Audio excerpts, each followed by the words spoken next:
Business Bites, powered by Sagicor. Hello, I'm Cody Barrett with your business updates for today.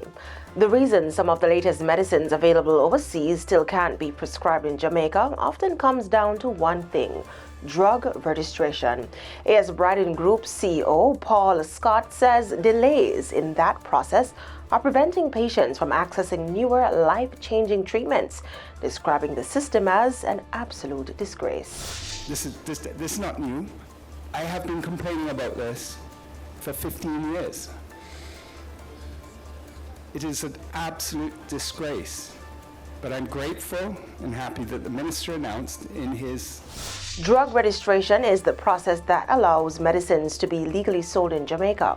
Until a drug is approved by the Ministry of Health, it cannot be distributed locally, even if it's already available in other countries.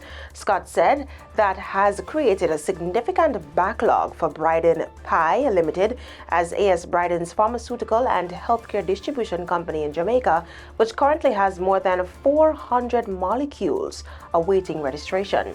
Among the medicines awaiting approval are newer hormone replacement therapy, HRT treatments for women experiencing menopause, and the latest generation of breast cancer drugs.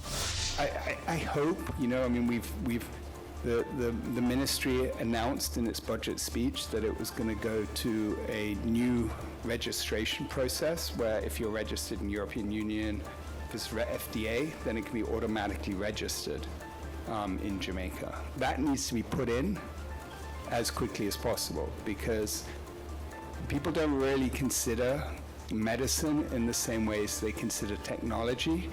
But if you do not register and allow drugs to be available to your people, that's a bit like saying that everyone in the workplace must use a typewriter and not a laptop.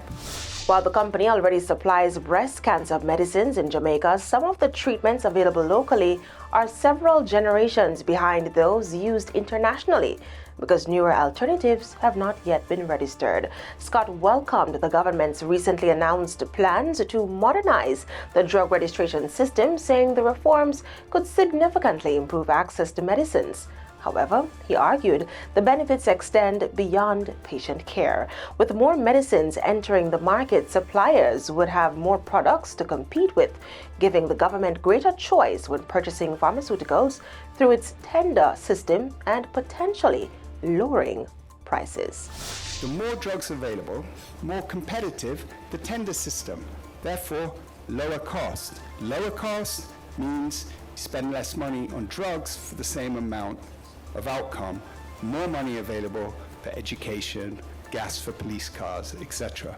So fiscally, it makes a lot of sense. Still, he cautioned that policy changes alone are not enough. There's a slight gap between policy and execution. And that's it for the Business Bites today. I'm Cody Barrett. Thanks for watching.